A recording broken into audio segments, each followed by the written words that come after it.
또다시 재현된 미래통합당의 국정 발목 잡기 행태에 대단히 실망스럽고 개탄스럽습니다. 저희들 본회의에 참석하지 않을 겁니다. 협상은 없었고 협박만 있었다.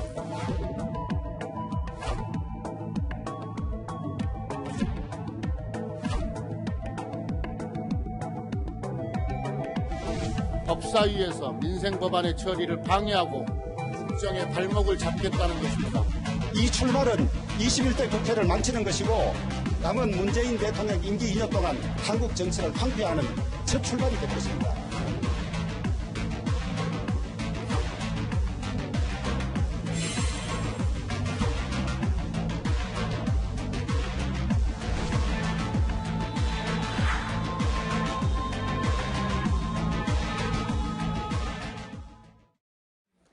말로 싸우며 해법을 열어보는 언박싱 시간입니다. 네, 오늘의 청코너 조응천 더불어민주당 의원 그리고 홈코너의 이양수 미래통합당 의원입니다. 여야 재선 의원이자 소신의 아이콘으로 통하는 두 분과 함께 따끈따끈한 국회 속 이슈 대결로 맞붙어봅니다. 네, 오늘의 첫 번째 주제 조금 전 영상으로 보셨죠. 어제 본회의에서 민주당이 사실상 미래통합당 제외 한 채로 법제사법위원장을 비롯한 6개 상임위원장 선출을 했습니다. 먼저 이거는 야당이 물어봐야 될 것 같아요. 어제 국회 상황에 대해서 야당은 어떻게 보고 있으며 또 의원님들끼리는 좀 어떤 얘기 나누셨는지요? 정말 그동안 30년 동안 이어오던 국회의 하부의 대원칙, 네. 전통과 관례가 한 번에 무너진 그런 순간이었다고 생각합니다. 예. 도대체 왜 그렇게 법사위원장에 목을 매시는지 177석을 가진 그 민주당이 법사위원장 자리 하나에 이렇게 목을 매시는 것에 대해서 참으로 안타까움을 금할 수 없고요. 예. 아마도 우리가 생각하기엔 그런 것 같아요.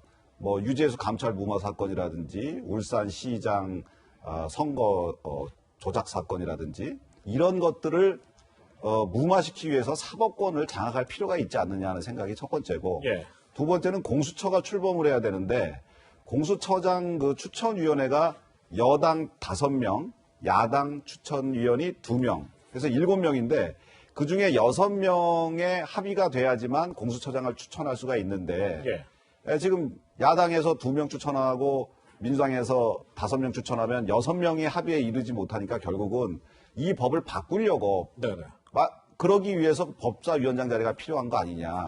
결과적으로 사법권을 장악해서 대한민국을 어떤 법적으로 차별적 법치주의로 가기 위한 그런 시도를 하기 위해서 이러는 거 아니냐 하는 의심을 너무나 지울 수가 없어서 정말 안타깝고 이게 정말 제가 말한 것이 이행된다면 대한민국은 민주주의가 후퇴되는 그런 나라가 될 거라고 봅니다. 사법권 장악을 위해서 여당이 무리를 했다 이렇게 보시는데요.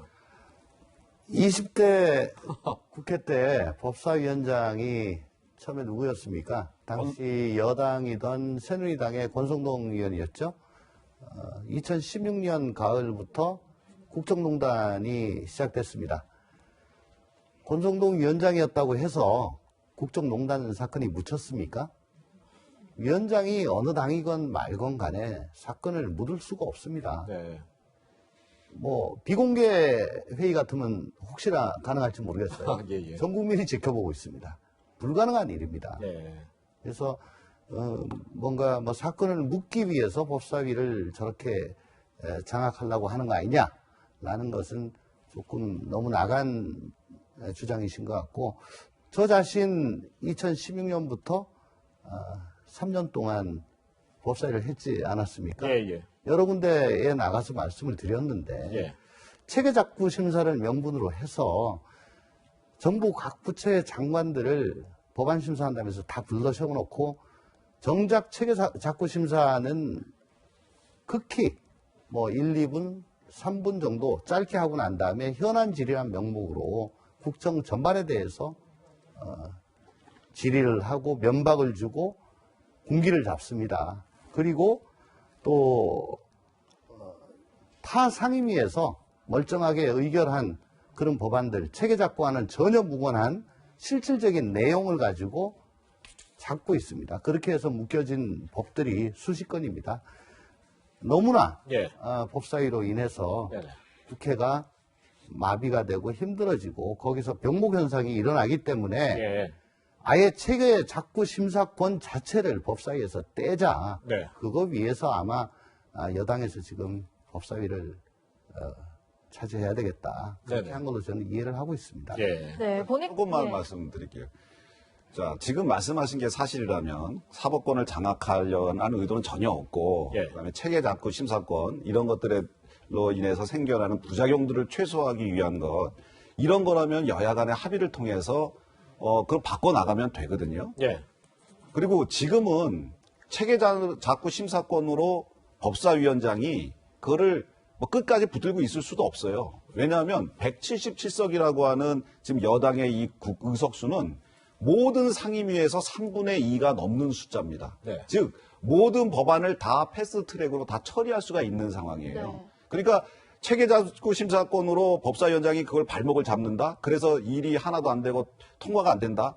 패스트트랙으로 하면은 1년만 뒤면은 다 통과시킬 수 있어요. 현재 여당이. 예. 그래서 저는 그 법사위원장 자리에 하나 야당에 못 내주는 거대 177석의 여당이 너무 야박하다. 예. 이런 생각을 하고 그러면 있습니다. 저도 한 말씀 하지 않을 수 없습니다. 체계작구 심사 가지고 합의를 해줄 수 있다.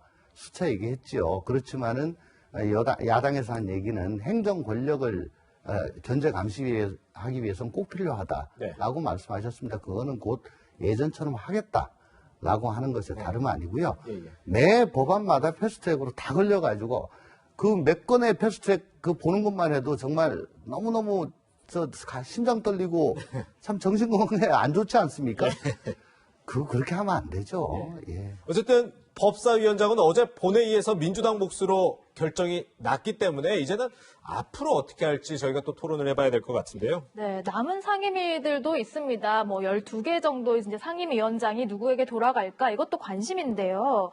이 의원님, 그러면 지금은 통합당의 입장은 그냥 18개 민주당에 다 가져가라 라는 입장에서 좀 나아진 게 있습니까?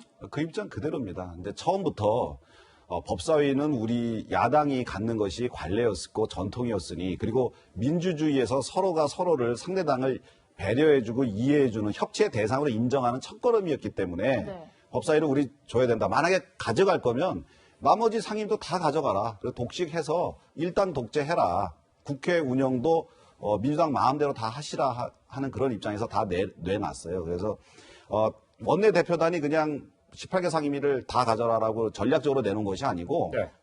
정진석 국회 부의장이 의총에서 나 부의장 안 해도 좋으니 이런 걸로 협상에 뭐 카드로 쓰지 말고 그냥 그 민주당더러 의장단도 다 하라 그래라. 그러셨고 삼선 의원들이 차례차례 나오셔가지고 시대를 잘못 만나 상임위원장 한 번 못하는 거를 이걸 누굴 탓하겠느냐. 나 상임위원장 안 해도 좋으니 상임위원장 18개 다 민주당 줘서 민주당이 일당 독재하고 의회 독재하려 하고 계속해서 혼자 일하는 국회가 아니고 혼자만 일하는 국회 만들겠다라고 하는데 그걸 국민들한테 제대로 알리자 해서 그 입장에 지금 변함이 없는 상황입니다. 네. 민주당이 그렇다면 이 통합당의 의견대로 18개 상임위원장 독식이라고 표현하셨는데 그렇게 할 수 있습니까? 아우, 독식할 마음 없죠. 하라고 하는데요. 그게 법사위의 파행으로 인해서 또한 법사위원장들의 아주 독선적인 운영으로 인해서 눈살을 찌푸리는 광경 지난 4년 내내 우리 국민들은 봐오셨습니다. 네. 법사위가 이대로는 안 된다는 공감대가 있는 것이죠. 그래서 무슨 권한을 행사하기보다는 법사위가 상원으로 군림하고 타 상임위의 결정을 마음대로 뒤엎어버리는 이런 월권을 하지 못하게 하겠다. 그래서 지금 체계자구 심사권 얘기가 나온 거고요. 네. 그래서 정상적인 상임위를 만들겠다고 법사위를 지금 갖고 온 건데 법사위를 죽어도 못 내놓겠다. 그러면 옛날처럼 하겠다.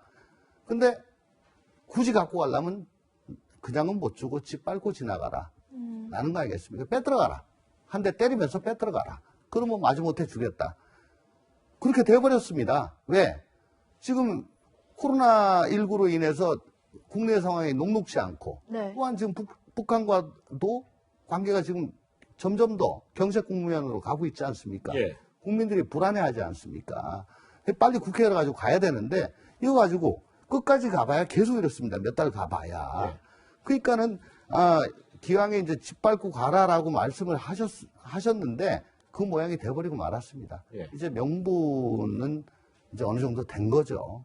그리고 제도가 미국이랑 우리는 다릅니다. 거기는 승자 독식이지만 우리는 또 이때까지 그렇게 하지 않았고요. 결국은 일정 기간 좀 지나고 난 다음에는 이제 서로 이성을 되찾고 또 과거대로 그렇게 상임위를 또 나눠 가지시게 될 거라고 저는 믿습니다. 근데 뭐 야당에서 좀 안 받겠다고 하는데 여당 입장에서는 지금 3차 추경도 처리해야 되고 예산결산 특별위원회 구성도 되게 시급할 텐데 그렇습니다. 계속 야당에서 안 받겠다는데 여당 계속 받아라만 하고 있을 수 없는 거 아닙니까? 그런데 국민들께서 어떻게 보실까요? 지금 예결위원장을 야당 측에서 맡으십시오. 예. 하고 저번에 안을 내놨죠. 네네. 그게 의총에서 추임받지 못하고 뒤집어졌습니다. 예. 예결위원장이 얼마나 센 자리입니까? 그리고 예결위원장이 없으면 3차 추경은 처리 못합니다. 예. 잘 아시다시피 추경이라는 것은 그 규모도 중요하지만 또한 얼마나 적기에 투입되느냐. 거기에 이제 효과가 달려있는 건데요. 국민의 지지, 국민의 표를 먹고 사는 대중 정치인들이 모인 정당은 국민의 여망을 언제까지 그렇게 무시하고 배째라는 식으로 할 수는 없다고 저는 생각을 합니다. 근데 어쨌든 오늘 상임위가 가동이 됐어요. 여당 중심으로 해서요. 근데 야당이 계속 뭐 상임위 참석 안 하고 이런 거 뭐 발목 잡기로 보는 분들도 계실 거고 국민들이 공감을 할 수 있을까요? 저희가 보이콧 하겠다는 얘기 한 번도 한 적 없습니다. 아, 그래요? 예. 저희가 뭐 장외 투쟁을 하겠다는 얘기도 한 번도 한 적 없고, 예, 예. 국회를 보이콧 하겠다는 얘기 한 적도 한 번도 없고요. 예. 저희는 민주당이 177석의 그 힘으로 국회를 가동시키면 어쩔 수 없이 들어가서 또 그 문제의 현안에 대해서 논의를 할 겁니다. 예. 그런데, 위원장은 우리가 안 갖겠다는 거죠. 네. 예. 그리고 12대 국회 때 그 당시 권위주의 정부 시절에 일방적인 그 의사 진행을 하니까 야당에서 국회 부의장을 안 낸 적이 있습니다. 아, 예. 국회 부의장 야당 몫이 이제 공석으로 남아 있고 한동안 그 여당 의장과 국회 부의장으로만 이제 이루어진 적이 있는데 좀 나라망신이에요. 국가적인 창피고. 그리고 왠지 구성이 미흡하다 보니까 좀 이상하다 이렇게 지금 보여지는 거죠. 지금 상임위원장, 법사위원장 가져갔으면 나머지 다 가져가라가 우리의 일관된 목소리였습니다. 그리고 가져갔으면 다 가져가세요. 민주당에서 우리 상임위원장 그 7석 임명 안 하면 본인들 당 국회의원들로 임명 안 하면 비어있게 될 겁니다. 예. 그러면 여당 간사와 야당 간사들이 계속 상임위 운영하겠죠. 상임위는 절대 쉬지 않습니다. 간사들이 운영하면 됩니다. 네. 대신에 위원장만 비어있게 되는 겁니다. 예. 그런데 국민들이 그것을 얼마나 우습게 보겠습니까? 합의에 의해서 위원장도 하나 선출 못하는 그런 대한민국 국회. 그 책임이 누구에게 있을까요? 국민들한테 정말 창피한 사람들은 민주당 국회의원들이 돼야 된다 생각합니다. 근데 요것만 제가 좀 말씀드릴게요. 네, 짧게 부탁드리겠습니다. 입법부입니다. 법 만드는 것이죠. 그럼 법 지켜야죠. 국회법 어떻게 되어 있습니까? 임기 개시 후 일주일, 7일 내에 개회한다. 그날 의장 뽑는다. 사흘 후까지 위원장 뽑는다. 단서 없고 그냥 뽑게 돼 있어요. 그걸 관행이란 거로 40일, 50일, 60일 언제까지 그렇게 하실 겁니까? 이젠 그거 끝낼 때 됐습니다. 원구성 협의는 다 훈시 규정이라는 걸 법조인 훈시 출신이기 때문에 규정이라는 게 더 어디 있습니까? 잘 알고 계시고 처벌 규정이 없을 여태까지 뿐이죠. 협의에 의해서 해왔는데 이번에 갑자기 170석 됐다고 법을 지키자는 갑자기 겁니다. 법 얘기만 하시는 것 이것이 문제라고 보는 거죠. 알겠습니다. 너무 뜨거워졌어요. 네. 주제를 바꿔야 될 것 같아요.